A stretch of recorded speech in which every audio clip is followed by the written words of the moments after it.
속보입니다. 2026년 밀라노 동계 올림픽 선수촌에서 예상치 못한 장면이 포착됐습니다. 전 세계 엘리트 선수들이 경기가 끝나자마자 한 곳으로 몰려들고 있었습니다. 그들이 찾는 건 금메달도 인터뷰도 아닌 작은 종이 스틱 하나, 한국의 믹스커피였습니다. 영하의 혹한 날씨 속에서 세계 정상급 선수들이 줄을 서서 기다리는 장면. 이 장면이 실제로 벌어지고 있습니다. 이 광경을 처음 목격한 미국인 PD 마이클 토렌스는 처음엔 비웃었습니다. 설탕 커피가 뭐가 대단하다는 거지. 하지만 그는 자리를 떠나지 못했습니다. 줄이 줄어들지 않았기 때문입니다. 그리고 결국 그는 카메라를 들었습니다. 20년 경력을 걸고 해고를 각오하고요. 세계 최고 선수들이 한국의 평범한 커피에 빠진 이 시점에서 한국은 어떻게 올림픽 선수촌을 조용히 사로잡았던 걸까요? 가장 추운 겨울 올림픽에서 가장 따뜻했던 나라는 어디였을까요? 그리고 그 따뜻함이 어떻게 한 사람의 인생까지 바꾸게 되었는지 지금부터 그 믿기 힘든 이야기를 전달해드리겠습니다.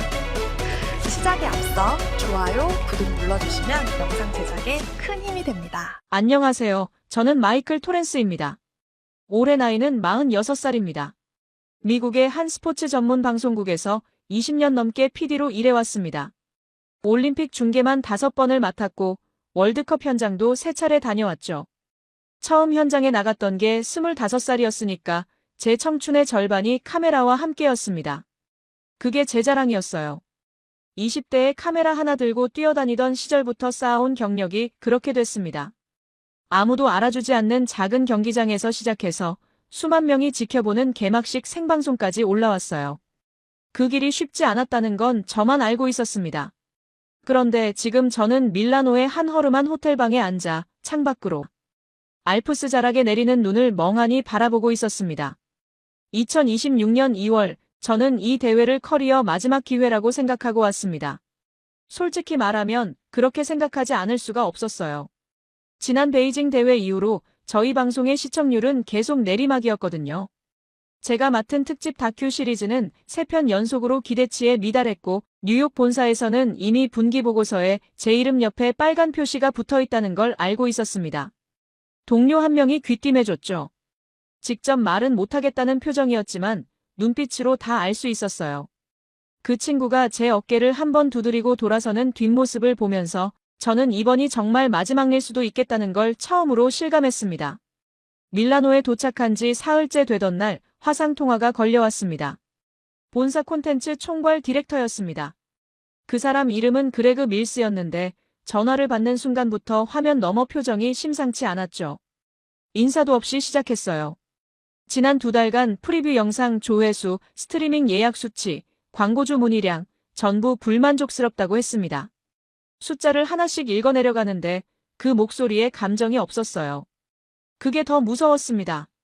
화가 난 상사보다 감정이 없는 상사가 더 위험하다는 걸 20년 경력이 알려줬거든요. 그레그는 이번 올림픽에서 눈에 띄는 결과물이 나오지 않으면 계약 종료를 검토해야 할 수도 있다는 말을 아주 천천히 또박또박 했습니다. 검토라는 단어를 썼지만 그게 사실상 통보라는 건 저도 알고 있었어요. 통화는 15분을 채 넘기지 않았습니다. 화면이 꺼지고 나서도 저는 한동안 노트북 앞에 그대로 앉아 있었어요. 창문을 열지 않아도 방 안이 차가웠습니다. 밀라노는 생각보다 훨씬 추운 도시였어요. 이탈리아라고 하면 따뜻한 햇살을 떠올리기 마련인데 2월의 밀라노는 그런 도시가 아니었습니다. 좁은 골목 사이로 바람이 파고들고 광장의 돌바닥에는 밤새 내린 눈이 얇게 얼어 있었어요. 취재 장비를 들고 이동할 때마다 발이 시렸고 손끝은 하루 종일 감각이 무뎠습니다. 저는 그 추위가 꼭 제 상황 같다고 느꼈어요. 안에서도 밖에서도 아무것도 녹지 않는 것 같은 기분이었습니다. 이 대회에서 제가 맡은 포맷은 선수촌 밀착 다큐였습니다. 경기장 밖의 이야기, 그러니까 선수들이 밥 먹고 쉬고 서로 어울리는 일상을 담아 인간적인 면을 보여주는 방향이었죠. 방송국에서는 그게 요즘 트렌드라고 했고 저도 나쁘지 않은 아이디어라고 생각했습니다. 그런데 막상 현장에 와보니 뭔가 건질 게 보이지 않았어요. 선수들은 피곤해 보였고 취재진은 넘쳤으며 다들 카메라를 피하기 바빴습니다. 어딜 가도 이미 다른 방송사 카메라가 먼저 자리를 잡고 있었어요. 저는 그 틈에서 뭘 잡아야 할지 몰랐습니다. 첫 이틀은 그렇게 아무것도 잡지 못하고 흘러갔습니다. 사흘째 오전, 저는 보조작가 루카를 데리고 선수촌 식당 구역을 배회하고 있었습니다. 루카는 이탈리아 현지 스태프였는데 26살로 명랑하고 눈치가 빨랐죠. 말이 많은 편이었는데 그게 오히려 도움이 될 때가 있었어요. 낯선 사람한테 말을 거는 걸 어려워하지 않았으니까요. 그 친구가 아니었으면 저는 그날 그냥 지나쳤을지도 모릅니다. 저기 좀 이상하지 않아요? 라고 루카가 턱으로 방향을 가리켰습니다. 처음엔 대수롭지 않게 봤어요. 식당 한쪽 구석, 간이 카운터 앞에 사람들이 줄을 서 있었거든요. 올림픽 선수촌은 각국 식단을 갖추고 있어서 이것저것 줄 서는 건 흔한 일이었습니다. 그런데 루카가 다시 말했어요. 저거 커피 코너인데 저렇게까지 줄을 서냐고요. 가까이 가봤습니다. 줄이 꽤 길었어요. 10명이 넘었고 국적도 다양했습니다. 독일 선수복을 입은 사람, 캐나다 재킷을 걸친 선수, 스웨덴 팀 인솔자처럼 보이는 중년 남성도 있었죠. 그들이 받아가는 건 종이컵이었고 안에는 뭔가 연한 갈색 액체가 담겨 있었어요. 다들 받자마자 한 모금씩 마셨는데 서두르는 사람이 없었습니다. 그냥 천천히 뭔가에 기대듯 마시는 모습이었어요. 카운터 옆에 한국어로 뭔가 쓰인 박스가 쌓여 있었습니다. 저는 한국어를 모르지만 루카가 스마트폰으로 글자를 번역해줬어요. 믹스커피라고 했습니다. 저는 그 순간 살짝 실소가 나왔습니다. 믹스커피라니. 봉지에 든 인스턴트 설탕 커피 아닌가요? 미국에서도 싸구려 마트에 가면 볼 수 있는 한국산 인스턴트 제품이었죠. 제가 알기론 그 커피는 달고 묽었습니다. 스포츠 선수들이 그걸 마신다는 게 솔직히 조금 우스웠어요. 세계 최고 수준의 선수들이 올림픽 현장에서 봉지 커피를 타 마신다는 게 어울리지 않았습니다. 저는 루카한테 그냥 가자고 했어요. 그런데 줄은 계속 이어졌습니다. 한 독일 선수가 컵을 받아 한 모금 마셨습니다. 아무 말도 없었어요. 그냥 눈을 살짝 감았다가 떴는데 그 얼굴에서 뭔가 충족된 표정이 스쳤습니다. 말로 설명하기 어려운 표정이었는데 피곤한 사람이 오랫동안 원하던 걸 얻었을 때 짓는 그런 표정이었죠. 커피 한 모금에 그런 얼굴을 하는 게 이상하게 눈에 걸렸어요. 저는 발걸음을 멈췄습니다. 카운터에 있던 자원봉사자가 한국 사람인 것 같았습니다. 젊은 여성이었는데 어떤 스웨덴 선수가 뭔가 물어보자 메모지에 한국어로 뭔가 써서 보여줬어요. 선수는 메모를 받아서 주머니에 넣었습니다.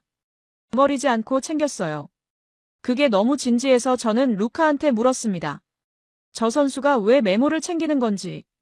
루카도 모르겠다고 했습니다. 그 장면을 카메라에 담으려고 하다가 그만뒀어요. 너무 하찮은 소재 같았습니다. 인스턴트 커피를 마시는 선수들을 찍어서 뭘 할 건지. 본사에 보고할 그림이 아니었어요. 그레그가 원하는 건 스타 선수의 얼굴이었지 커피 줄이 아니었으니까요. 저는 식당 안쪽으로 들어갔습니다. 루카는 다른 취재거리를 찾아 돌아다니고 있었어요. 저는 혼자 테이블 하나에 앉아서 그날 촬영한 영상을 모니터로 훑어봤는데 쓸만한 게 없었습니다. 이틀치 촬영분이 전부 평범하거나 어딘가 어색했어요. 제가 원하는 게 뭔지 모르는 사람이 찍은 영상처럼 보였습니다. 점심이 지날 즈음이었습니다. 식당 한쪽에서 뭔가 이상한 게 보였어요. 어떤 선수가 납작한 사각형 박스를 들고 있었는데 그걸 건드리자마자 위에서 연기 같은 게 피어올랐습니다. 처음엔 뜨거운 음식에서 나오는 증기라고 생각했어요. 그런데 박스를 전자레인지에 넣은 것도 아니었고 불 위에 올린 것도 아니었습니다. 뭔가를 누르거나 당겼더니 박스 자체에서 열이 발생하는 것 같았어요. 저는 자리에서 일어나 가까이 갔습니다. 선수는 노르웨이 선수복을 입은 20대 초반의 남성이었는데 아무렇지 않게 박스에서 쌀밥과 반찬 같은 것을 꺼내 먹고 있었어요. 저는 그 박스가 뭔지 알 수가 없었습니다. 전기 콘센트도 없었고 뜨거운 물을 부은 것도 아니었어요. 그냥 박스 그 자체가 음식을 데웠습니다. 발열 도시락이라는 걸 나중에 루카한테서 들었어요. 한국에서 만든 제품이고 외부 열원 없이 스스로 가열되는 구조라고 했습니다. 루카는 그게 군용으로도 쓰이고 등산이나 야외용으로 시판된다는 말도 덧붙였어요. 저는 그 말을 들으면서 잠시 멍했습니다. 그게 대단한 건지 아닌지도 잘 몰랐어요. 그냥 신기한 제품이겠지 싶었습니다. 그런데 노르웨이 선수 옆 테이블에서도 같은 박스를 여는 선수가 있었고 그 너머 테이블에서도 보였습니다. 전부 한국 선수들이 아니었어요. 국적도 달랐고 종목도 달라 보였습니다. 아무도 서로 이야기를 나누는 것도 아니었는데 각자 알아서 그 박스를 쓰고 있었어요. 저는 다시 믹스커피 코너 쪽을 봤습니다.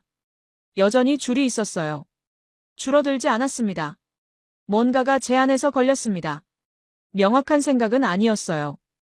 흥미롭다거나 취재하고 싶다는 확신도 아니었습니다. 그냥 자꾸 눈에 걸렸어요. 억지로 무시하려 해도 시선이 그쪽으로 가는 느낌이었습니다. 20년 경력 동안 그런 감각이 올 때 그냥 넘긴 적이 거의 없었는데 지금은 그 감각이 뭘 의미하는지조차 파악이 되지 않았어요. 호텔로 돌아와서도 그 장면들이 머릿속에서 사라지지 않았습니다. 커피를 받아들고 눈을 감던 독일 선수의 얼굴, 아무 여론도 없이 연기를 피우던 납작한 박스, 메모지를 주머니에 넣던 스웨덴 선수, 그리고 줄어들지 않는 그 줄. 그게 뭔지 저는 여전히 몰랐습니다. 그 다음 날도 저는 선수촌으로 갔습니다. 딱히 이유가 있어서가 아니었어요. 그냥 발걸음이 그쪽으로 향했습니다. 어제 본 장면들이 여전히 머릿속에 걸려 있었기 때문인지 아니면 다른 취재거리가 없어서였는지 저도 정확히는 몰랐어요. 루카는 아이스하키 팀 쪽 취재를 따로 나가 있었고 저는 혼자 식당 구역 주변을 어슬렁거리고 있었습니다. 사람들이 오가는 걸 멍하니 보다가 어느 순간 제 발이 어제 그 카운터 쪽으로 향하고 있다는 걸 알아챘어요. 스스로도 몰랐는데 몸이 먼저 움직이고 있었습니다. 오전 10시가 조금 안 된 시각이었습니다. 믹스커피 코너에는 전날보다 줄이 짧았어요. 그런데 더 이상하다고 느낀 건 줄 안에 있는 사람들의 얼굴이었습니다. 전날과 다른 사람들이었는데 전날과 똑같은 표정으로 줄을 서고 있었어요. 기다리는 것에 불만이 없었습니다. 오히려 조용히 기다리는 모습이 마치 익숙한 의식처럼 보였죠. 처음 보는 사람들인데 어떻게 이렇게 자연스러울 수 있는지 그게 자꾸 마음에 걸렸어요. 저는 카운터에서 조금 떨어진 벤치에 앉아서 그냥 지켜봤습니다. 취재를 하겠다는 생각이 아니었어요. 그냥 봤습니다. 카메라도 꺼내지 않았어요. 그냥 한 사람이 앉아서 사람들을 바라보는 것이었습니다. 핀란드 국가대표 재킷을 입은 남자가 컵을 받았습니다. 나이는 30 초반쯤 됐을까요? 키가 컸고 훈련으로 다져진 어깨가 두꺼운 재킷 안에서도 드러났어요. 그 선수가 커피를 한 모금 마시더니 옆에 있던 동료에게 뭔가 말했습니다. 저는 핀란드어를 모릅니다. 그래도 말투에서 느껴지는 건 있었어요. 진지하고 만족스럽고 좀 당연하다는 듯한 어조였죠. 전날 독일 선수가 짓던 표정과 같은 계열이었습니다. 저는 그 표정이 자꾸 머릿속에 남았어요. 올림픽에 온 선수들은 대부분 긴장하거나 피곤하거나 예민한 얼굴을 하고 있는데 저 커피를 받아드는 순간만큼은 달랐습니다. 저는 결국 일어나서 그 선수에게 말을 걸었어요. 영어로 인터뷰를 요청했습니다. 선수는 잠깐 머뭇거리다가 괜찮다고 했어요. 저는 그 커피가 왜 좋냐고 물었습니다. 단순한 질문이었어요. 선수는 잠시 생각하더니 말했습니다. 경기 끝나고 나면 몸이 너무 지쳐서 복잡한 걸 원하지 않는다고요. 이게 딱 맞는 달콤함이라고 했어요. 피곤할 때 이게 생각나고 경기 끝나면 이거부터 찾게 된다고 했습니다. 그러면서 별거 아닌 것 같지만 이게 없으면 뭔가 빠진 것 같다는 말을 덧붙였어요. 설명하려는 게 아니라 그냥 사실을 말하는 사람의 얼굴이었습니다. 저는 그 말을 메모도 하지 않고 그냥 들었습니다. 녹음을 할 생각도 못했어요. 그냥 서서 그 말이 제 안으로 들어오는 걸 느꼈습니다. 별거 아닌 것 같지만 없으면 빠진 것 같다. 그 문장이 이상하게 오래 남았어요. 인스턴트 커피 한 봉지에 대한 말이었는데 왜인지 더 큰 무언가에 대한 말처럼 들렸습니다. 왜 전 세계 엘리트들이 이걸 찾는 건지 저는 여전히 몰랐어요. 그냥 달달한 봉지 커피 아닌가요? 그런데 그 질문이 자꾸 머릿속에서 맴돌았습니다. 그날 오후에 발열 도시락을 가까이서 볼 기회가 생겼습니다. 루카가 돌아와서 한국자원봉사팀 중 한 명과 이야기를 트게 됐는데 그 사람이 직접 시연을 해줬어요. 시연이라고 해서 거창한 건 아니었습니다. 납작한 사각형 박스 하나, 그리고 작은 물팩 하나였어요. 물팩을 박스 밑면에 어떤 홈에 꽂고 누르자 반응이 시작됐습니다. 처음에는 아무 변화도 없었는데 30초쯤 지나자 박스 옆면이 조금 따뜻해졌어요. 1분이 지나자 뚜껑 틈 사이로 하얀 김이 피어오르기 시작했습니다. 선수촌 식당 아니었는데도 불구하고 그 장면이 굉장히 낯설게 느껴졌어요. 전기도 없고 불도 없고 물도 아주 소량인데 음식이 데워지고 있었습니다. 루카는 옆에서 감탄사를 냈고 저는 아무 말도 못했어요. 뭔가를 말하려면 먼저 이해가 돼야 하는데 이해가 되지 않았습니다. 자원봉사자가 뚜껑을 열었습니다. 안에는 쌀밥과 작은 반찬들이 들어있었는데 진짜 뜨거웠어요. 그냥 따뜻한 수준이 아니었습니다. 손을 가까이 대면 열기가 느껴지는 온도였죠. 저는 손바닥을 한번 그 위에 올려봤습니다. 실제로 뜨거웠어요. 불도 없이, 전기도 없이 이 차가운 공기 속에서 음식이 뜨거웠습니다. 막근 영하였습니다. 이탈리아 북부의 2월 대회장 주변은 내내 영하의 날씨가 이어졌고 선수들은 경기 후에 몸이 급격히 식는 상황을 자주 경험한다고 루카가 말해줬어요. 그 상태에서 따뜻한 식사를 바로 할 수 있다는 게 어떤 의미인지 저는 그때야 조금 가늠이 됐습니다. 경기장 밖으로 나오는 순간 체온이 뚝 떨어지는데 그 자리에서 바로 뜨거운 밥을 먹을 수 있다는 거잖아요. 말로 설명하면 단순한데 실제로 보니까 단순하지 않았습니다. 루카가 조용히 말했어요. 이거 선수들한테 진짜 유용하겠다고요. 저는 그냥 고개를 끄덕였습니다. 그런데 고개를 끄덕이면서도 머릿속은 복잡했어요. 유용하다는 건 알겠는데 이게 뉴스가 되는 건지 모르겠다는 생각이 동시에 들었습니다. 발열 도시락이 선수촌에 있다. 그게 뭐가 이야기가 된다는 건지. 저는 아직도 확신이 없었어요. 그날 저녁 두 번째 본사 화상 통화가 왔습니다. 그레그 밀스였어요. 이번엔 단독이 아니라 편성팀장도 같이 화면에 있었습니다. 저는 그게 더 무거운 신호라는 걸 알았죠. 혼자 전화하는 것보다 두 명이 함께 들어오는 통화가 더 나쁜 소식을 가지고 온다는 걸 20년 경력이 가르쳐줬거든요. 저는 화면을 보면서 표정을 관리했습니다. 흔들리는 걸 들키고 싶지 않았어요. 그들은 제가 사흘간 보낸 촬영분을 봤다고 했어요. 전부 쓸 수 없다고 했습니다. 임팩트가 없다고요. 올림픽 분위기 담은 거야 어디서든 나오는데 우리 방송이 굳이 내보낼 이유가 없다고 했습니다. 저는 그 말을 들으면서 아무 말도 못했어요. 반박할 수가 없었습니다. 틀린 말이 아니었거든요. 저는 그 자리에서 발열 도시락이나 믹스커피 이야기를 꺼낼까 잠깐 생각했어요. 그런데 꺼내지 못했습니다. 꺼내는 순간 어떤 반응이 돌아올지 이미 알 것 같았거든요. 그게 뉴스냐는 말이 돌아올 게 뻔했어요. 그 말을 들으면 저도 할 말이 없었습니다. 아직 저 스스로도 확신이 없었으니까요. 그레그가 말했어요. 스타 선수 인터뷰를 잡으라고요. 미국 선수든 캐나다 선수든 시청자가 아는 얼굴을 화면에 올려야 한다고 했습니다. 그게 팔린다고요. 그리고 편성팀장이 덧붙였습니다. 이번 대회에서 결과물이 없으면 현지 취재팀 자체를 철수시키는 안도 검토 중이라고요. 철수라는 단어가 화면 너머에서 건너왔는데 그 단어가 방 안에서 한동안 울리는 것 같았습니다. 통화가 끊겼습니다. 저는 한동안 검게 꺼진 노트북 화면을 바라봤어요. 팀 철수라는 건 사실상 해고 통보나 다름없었습니다. 취재팀이 철수하면 저는 아무것도 없이 돌아가는 거였어요. 20년 경력이 이 호텔방에서 끝나는 거였죠. 저는 억지로 다시 생각을 정리했습니다. 그레그 말이 맞을 수도 있었어요. 스타 선수 인터뷰, 그게 확실한 그림이었습니다. 시청자가 아는 얼굴, 알아볼 수 있는 이름, 그게 팔리는 콘텐츠라는 건 저도 알고 있었죠. 20년 동안 그렇게 일해왔으니까요. 그런데 그날 밤, 저는 자꾸 선수촌 장면들을 떠올렸습니다. 커피를 받아들고 눈을 감던 핀란드 선수. 아무 여론도 없이 김을 올리던 박스. 경기 끝나면 이거부터 찾는다던 말. 별거 아닌 것 같지만 없으면 빠진 것 같다던 그 표정.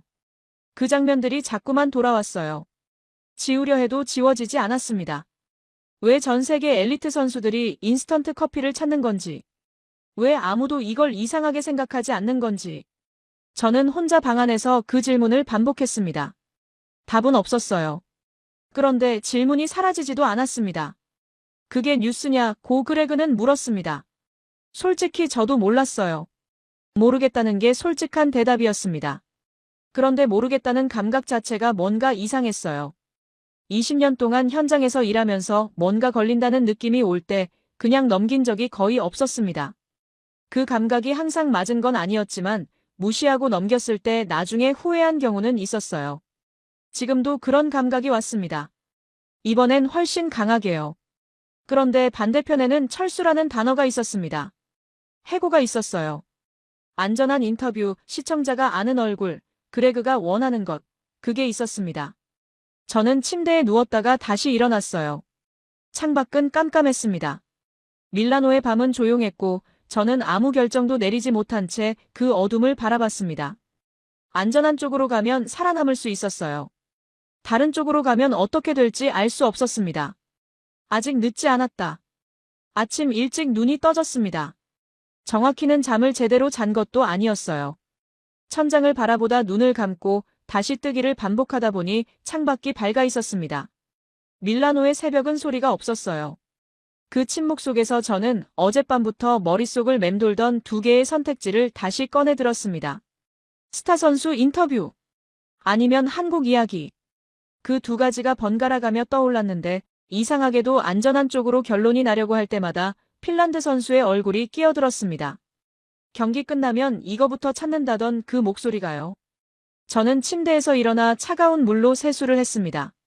거울 속 얼굴이 낯설었어요. 피곤해 보이는 건지 겁먹어 보이는 건지 구분이 가지 않았습니다. 그날 오전 세 번째 본사 통화가 왔습니다. 이번엔 그레그 혼자였어요. 그런데 어조가 달랐습니다. 지난번보다 조용했고 그 조용함이 오히려 더 무거웠죠. 목소리에 온도가 없었어요. 화가 난 것도 아니고 걱정하는 것도 아닌 그냥 결론을 말하는 사람의 목소리였습니다. 그레그는 천천히 말했습니다. 이번 대회 남은 기간은 나흘이라고요. 나흘 안에 쓸 수 있는 영상이 없으면 팀 전체 귀국 조치가 내려진다고 했습니다. 이게 마지막 기회라는 말도 했어요. 안 되면 귀국하라고요. 그 이상의 설명은 없었습니다. 더 물어볼 것도 없었어요. 충분히 명확했으니까요. 통화가 끊기고 저는 한동안 전화기를 손에 쥔 채 서 있었습니다. 마지막 기회. 그 말이 공기 중에 남아있는 것 같았어요. 방 안이 조용한데도 그 말만 계속 들리는 것 같았습니다. 루카한테 전화를 해서 팀 전체를 오후에 모이라고 했습니다. 호텔 로비 한쪽 테이블에 저와 루카, 카메라 감독 다리우스, 그리고 현지 코디네이터 한 명이 모였어요. 저는 지금 생각하고 있는 방향을 꺼냈습니다. 한국 믹스커피와 발열 도시락, 선수촌에서 퍼지고 있는 이 현상을 중심으로 영상을 만들겠다고요. 말하면서도 제 목소리가 얼마나 설득력이 있는지 자신이 없었습니다. 확신이 없는 사람이 하는 말은 어딘가 흔들리게 마련이니까요. 잠깐 침묵이 흘렀습니다. 다리우스가 먼저 말했어요. 다리우스는 저와 5년 넘게 일한 카메라 감독이었는데 말이 적고 표정이 솔직한 사람이었습니다. 그가 물었어요. 그게 진짜 팔리겠냐고요. 그냥 자기 의심이 아니라 진짜로 묻는 얼굴이었습니다. 저는 솔직히 모른다고 했어요. 확신은 없다고요. 다리우스는 그 말을 듣고 잠시 테이블을 내려다봤습니다. 고개를 끄덕이지도 고개를 젓지도 않았어요. 루카는 아무 말도 안 했습니다. 그냥 테이블 위 커피잔을 바라보고 있었는데 그 침묵이 동의도 반대도 아니라는 걸 알 수 있었어요. 그냥 불안했던 거겠죠. 루카는 이 일을 시작한 지 얼마 안 된 사람이었습니다. 저 때문에 경력에 흠이 생기면 어쩌나 하는 생각이 그 얼굴에 있었어요. 코디네이터가 조심스럽게 말했습니다. 이거 진짜 괜찮은 거 맞냐고요. 본사에서 원하는 게 스타 선수 인터뷰라는 걸 우리 모두 알고 있지 않냐고 했어요. 그 말은 틀리지 않았습니다. 저도 알고 있었으니까요. 알고 있는데도 다른 걸 하겠다는 게 외부에서 보면 고집처럼 보일 수 있었습니다. 저는 잠시 아무 말도 하지 않았습니다. 그 자리에서 팀원들의 얼굴을 하나씩 봤어요. 다리우스의 표정, 루카의 시선, 코디네이터의 긴장된 어깨. 이 사람들이 저만 믿고 여기까지 온 거였습니다. 제 결정이 틀리면 이 사람들도 함께 위험해지는 거였어요. 그게 가장 무거웠습니다. 저 혼자 감수하는 게 아니라는 것이요. 그때 잠깐 집이 떠올랐습니다. 구체적으로 무언가를 생각한 게 아니라 그냥 집이라는 단어가 머릿속에 잠깐 스쳤습니다. 아들 얼굴이 스쳤어요. 저는 그 생각을 바로 밀어냈습니다. 지금 그걸 꺼낼 때가 아니었거든요. 감정에 끌려가면 판단이 흐려집니다. 그건 20년 동안 배운 거였어요. 저는 결국 말했습니다. 이걸 끝까지 찍겠다고요. 틀릴 수도 있다는 걸 알지만 지금 이 현장에서 눈에 걸리는 건 이것밖에 없다고 했습니다. 스타 선수 인터뷰는 다른 방송 수십 개가 이미 찍고 있다고요. 우리가 그것보다 잘할 수 없다면 차라리 아무도 안 보고 있는 곳을 찍겠다고 했습니다. 말하고 나서야 조금 마음이 정해진 것 같았어요. 소리내어 말하면 흔들리던 게 고정되는 순간이 있는데 그게 그 순간이었습니다. 다리우스가 천천히 고개를 끄덕였습니다. 말은 없었어요. 그냥 카메라 가방을 집어들었습니다. 루카도 일어났어요. 코디네이터는 잠깐 망설이다가 따라 일어섰습니다. 그것으로 충분했어요. 선수촌으로 간 건 오후 2시쯤이었습니다. 음악은 영하였고 바람이 세게 불었어요. 이탈리아 북부의 2월 바람은 그냥 차가운 게 아니라 살을 파고드는 느낌이었습니다. 장비를 들고 이동하는 내내 손끝이 감각을 잃어갔어요. 다리우스는 카메라가 저온에서 오작동할 수 있다고 했는데 그럼에도 걸음을 멈추지 않았습니다. 저도 멈추지 않았어요. 멈추면 다시 시작하기가 더 어려울 것 같았거든요. 선수촌 외곽구역 선수들이 경기를 마치고 돌아오는 동선 근처에 자리를 잡았습니다. 한국자원봉사팀 관계자에게 미리 양해를 구해놨어요. 촬영을 허락해줬습니다. 그분이 흔쾌히 허락해줬을 때 저는 뭔가 작은 신호를 받은 것 같은 기분이 들었어요. 그냥 느낌이었지만요. 첫 번째 장면은 생각보다 빨리 왔습니다. 크로스컨트리 경기를 마친 선수들이 돌아오는 시간이었어요. 지친 얼굴로 걸어오는 선수 중 몇 명이 자원봉사팀 쪽으로 다가왔습니다. 발열 도시락을 받아드는 장면이었어요. 선수 하나가 박스를 받아서 누르는 순간 그 차가운 공기 속에서 하얀 김이 피어올랐습니다. 영하의 공기와 만나 김이 더 크게 피어올라 보였어요.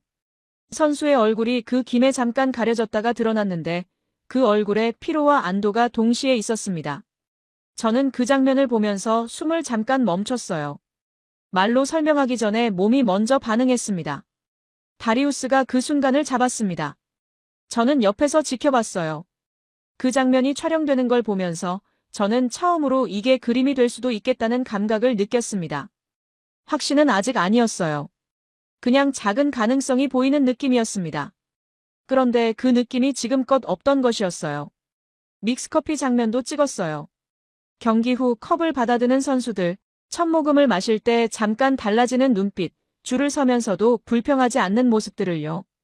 루카가 몇몇 선수들과 짧게 이야기를 나눠서 촬영 동의를 받아왔습니다.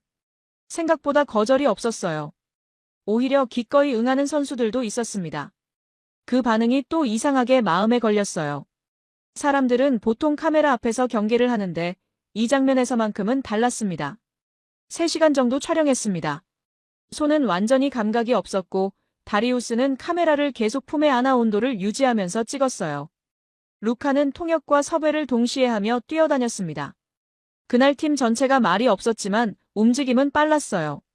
다들 뭔가를 느끼고 있었던 것 같습니다. 말로 꺼내지 않아도 같은 방향을 보고 있다는 게 느껴졌어요. 호텔로 돌아와서 편집을 시작했습니다. 저는 영상을 먼저 혼자 봤어요. 날 것의 영상이었는데 그냥 봐도 뭔가가 있었습니다. 기술 이야기가 아니었어요. 차가운 공기 속에서 따뜻한 무언가를 받아드는 사람들의 얼굴, 그게 있었습니다. 편집을 하면서 저는 계속 그 얼굴들을 봤어요. 독일 선수, 핀란드 선수, 노르웨이 선수. 국적도 다르고 종목도 달랐지만 그 순간만큼은 표정이 같았습니다. 편집본이 나온 건 새벽이었어요. 저는 그것을 본사에 제출했습니다. 메일을 보내고 나서 전송 완료 표시가 뜨는 걸 바라봤습니다. 이제 그레그가 볼 거였어요. 그리고 어떤 판단이든 내려올 거였습니다. 저는 그 판단을 기다리는 수밖에 없었어요. 루카가 옆에서 물었어요. 이제 어떻게 되는 거냐고요? 저는 모른다고 했습니다. 그게 진짜 솔직한 대답이었어요. 잘 될 것 같다는 말을 하고 싶었지만 그건 제가 확인할 수 없는 말이었습니다. 확인할 수 없는 말은 하지 않는 게 낫다고 생각했어요. 새벽 3시가 넘어 있었습니다. 밀라노는 조용했고 호텔 복도에도 소리가 없었어요. 저는 노트북을 덮지 않고 그 자리에 앉아 있었습니다. 메일함을 열어놨는데 아무 답장도 오지 않았어요. 올 리가 없었죠. 새벽이었으니까요. 그래도 저는 그 자리에 앉아 있었습니다. 기다리는 건지, 두려운 건지, 아니면 그냥 움직일 수가 없는 건지 몰랐어요. 창밖은 깜깜했습니다. 가로등 빛이 흐릿하게 눈 위에 반사되고 있었어요. 밀라노의 밤은 길었고 저는 그 안에 혼자 있었습니다. 이제 돌이킬 수 없었다. 답장은 아침에 왔습니다. 새벽 내내 노트북 앞에 앉아 있다가 소파에서 잠깐 눈을 붙였는데 알람도 아니고 진동 소리에 눈이 떠졌어요. 화면을 보니 그레그에게서 메일이 와 있었습니다. 저는 한동안 그 메일을 열지 못했어요. 열었을 때 어떤 내용이 있을지가 너무 선명하게 그려졌기 때문이었습니다. 귀국 준비하라는 말이 있을 수도 있었어요. 수고했다는 한 줄짜리 문장이 있을 수도 있었고요. 저는 화면을 바라보면서 심호흡을 한번 했습니다. 어떤 내용이 오든 받아들여야 한다고 생각했어요. 제가 선택한 일이었으니까요. 결국 열었습니다. 짧은 메일이었어요. 그레그 특유의 짧고 건조한 문체였습니다. 내용은 이랬어요. 영상 확인했다. 오늘 오후 3시에 일부 플랫폼에 선공개 올린다. 결과 보고 얘기하자. 그게 전부였습니다. 칭찬도 없었고 비판도 없었어요. 저는 그 메일을 3번 읽었습니다.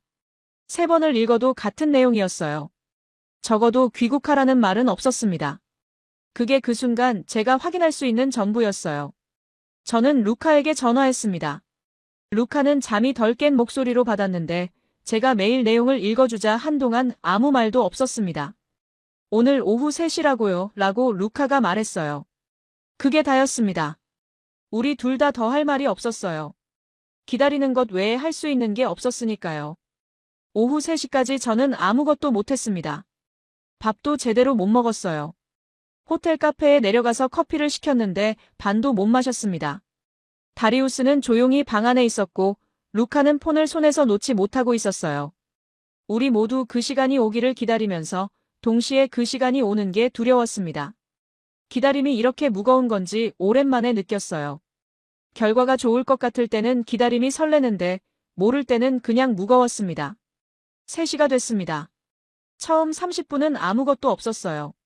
루카가 플랫폼을 새로 고침하는 걸 반복했는데 조회수는 천천히 올라가고 있었지만 특별한 일은 없었습니다. 저는 그게 당연하다고 생각했어요. 저희 방송국 채널 구독자가 반응하는 데는 시간이 걸리니까요.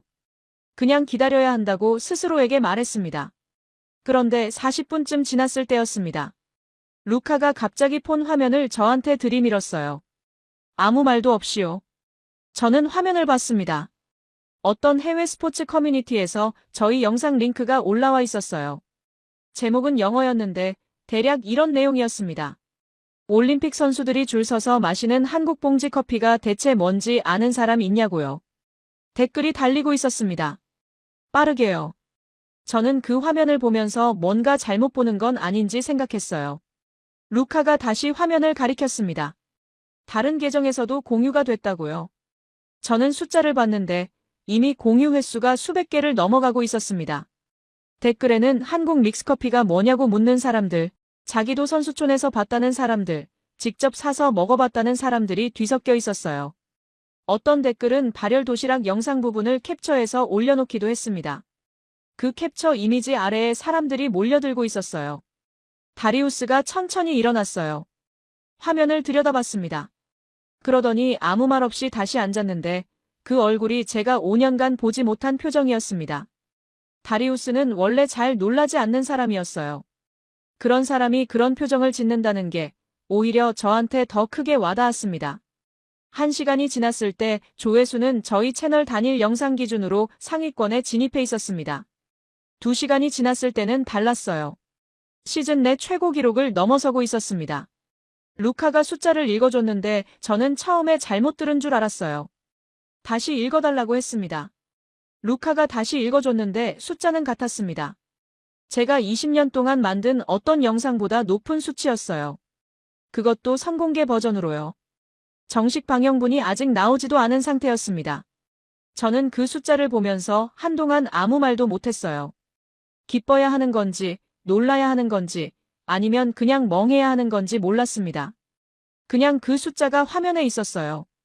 제가 어젯밤에 혼자 앉아서 메일 전송 버튼을 누르던 그 새벽 3시와 지금 이 숫자 사이에 뭔가 있었는데 그게 뭔지 아직 정리가 되지 않았습니다. 그레그한테서 전화가 왔습니다. 이번엔 화상이 아니라 음성 통화였어요. 저는 전화를 받으면서 심호흡을 한 번 했습니다. 그레그가 말했어요.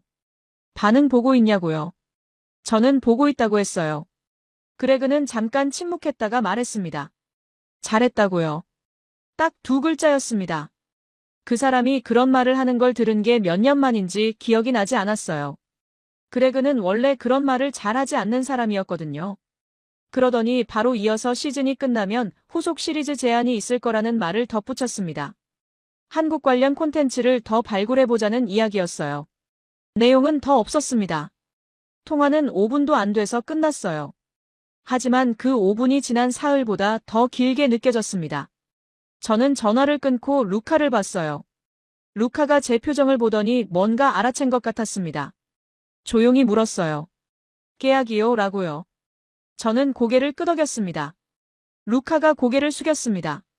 그러더니 어깨가 흔들리기 시작했어요. 울고 있었습니다. 소리 없이 우는 사람을 저는 오랫동안 바라봤어요. 뭔가 말해야 할 것 같았는데 아무 말도 나오지 않았습니다.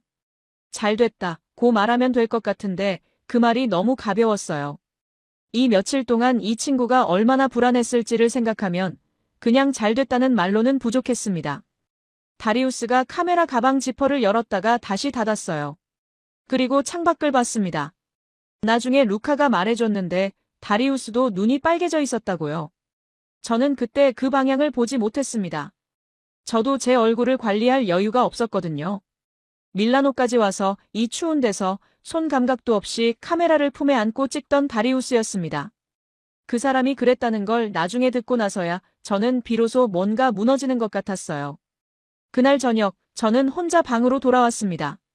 아들한테 연락해야겠다는 생각이 들었어요. 아들은 16살이었고 저와 지내는 시간이 많지 않았습니다. 제가 늘 어딘가에 나가 있었으니까요. 올림픽 때마다, 월드컵 때마다 저는 현장에 있었고 아들은 집에 있었어요. 마지막으로 제대로 이야기를 나눈 게 언제인지 정확히 기억이 나지 않았습니다. 그게 부끄러웠어요. 20년 경력을 쌓는 동안 옆에서 크고 있던 아이였는데 저는 그 시간 중 너무 많은 부분에 없었습니다. 메시지를 보냈습니다. 잘 지내고 있냐고요. 아빠가 이탈리아에 있는데 곧 들어간다고요. 별거 아닌 말이었어요. 그런데 보내고 나서 한참 화면을 바라봤습니다. 답장은 금방 왔어요. 응, 잘 지내. 빨리 와. 그게 전부였는데 그 짧은 문장이 이상하게 울컥했습니다. 16살짜리 아이가 빨리 오라고 했어요. 뭔가 대단한 말이 아닌데 그냥 빨리 오라는 그 말이 한동안 가슴에 남았어요. 저는 그 메시지를 한참 바라봤습니다. 그러다가 답장을 보냈어요. 나가면 같이 마셔볼 게 생겼다고요. 맛은 별거 아닌데 마시다 보면 뭔가 있다고요. 아들은 무슨 커피냐고 물었습니다. 저는 한국 커피라고 답했어요. 그 대화가 길지 않았습니다. 그런데 오래 기억에 남을 것 같다는 생각이 들었어요. 화려한 말이 없어도, 감동적인 장면이 없어도 그냥 그 짧은 대화가요. 저는 호텔 편의점에서 믹스커피를 사왔습니다. 선수촌 카운터에 쌓여있던 것과 같은 제품이었어요. 종이컵에 뜨거운 물을 붓고 봉지를 탔습니다. 저어서 한 모금 마셨어요. 처음 느낌은 달콤했습니다. 그냥 달았어요. 그런데 뒤에 뭔가가 남았어요. 구체적으로 설명하기 어려운 맛이었는데 차갑고 피곤한 상태에서 마셨기 때문인지 그냥 따뜻하다는 것 이상의 무언가가 있었습니다. 핀란드 선수가 말했던 게 이거였구나 싶었어요. 별거 아닌 것 같지만 없으면 빠진 것 같다는 그 말이요. 직접 마셔보고 나서야 그 말의 의미가 조금 더 가까워졌습니다. 저는 컵을 들고 창가에 섰어요. 밀라노의 밤이 보였습니다. 지붕 위에 눈이 쌓여 있었고 멀리 불빛들이 흐릿하게 번지고 있었어요. 며칠 전에도 이 창밖을 봤는데 그때와 지금이 같은 풍경인데도 달라 보였습니다. 풍경이 달라진 게 아니라 제가 달라진 거겠죠. 저는 그제야 이해가 됐습니다. 핀란드 선수가, 독일 선수가, 노르웨이 선수가 그 커피와 도시락 앞에서 지었던 표정이요. 그건 맛에 대한 반응이 아니었어요. 그 선수들한테 그건 피곤하고 차가운 순간에 누군가가 아무 말 없이 건네주는 따뜻함이었던 겁니다. 설명하지 않아도 되고 고마워하지 않아도 되고 그냥 받아서 마시면 되는 것이요. 그 단순함 안에 뭔가가 있었어요. 저는 20년 동안 세상의 차가운 곳들을 찾아다니며 카메라를 들이댔습니다. 경쟁이 있는 곳, 승부가 갈리는 곳, 누군가 이기고 누군가 지는 곳이요. 그런데 가장 추운 2월의 올림픽 선수촌에서 저는 처음으로 다른 걸 담았습니다. 이기고 지는 이야기가 아니라 차가운 데서 따뜻한 걸 내미는 이야기를요. 한국이 그걸 했습니다. 말없이 조용히 그냥 따뜻한 걸 줬어요. 그게 전 세계 선수들한테 닿았고 어떤 마케팅도 없이 줄을 만들었고 결국 저 같은 냉소적인 PD가 카메라를 들게 만들었습니다. 가장 추운 곳에서 가장 따뜻했던 나라였어요. 저는 커피를 다 마셨습니다. 종이컵을 내려놓으면서 집에 돌아가면 아들이랑 이걸 같이 마셔야겠다고 생각했어요. 특별한 이유는 없었습니다. 그냥 같이 마시고 싶었어요. 별거 아닌 것 같지만 없으면 빠진 것 같은 그런 시간을 만들고 싶었습니다. 밀라노의 밤은 여전히 추웠습니다. 그런데 손안에는 아직 온기가 남아 있었어요. 종이컵은 이미 비어 있었는데 손바닥에 느껴지는 그 따뜻함은 한동안 사라지지 않았습니다. 저는 그 온기가 식을 때까지 창밖을 바라봤어요. 그 온기가 어디서 온 건지 이제는 알 것 같았습니다.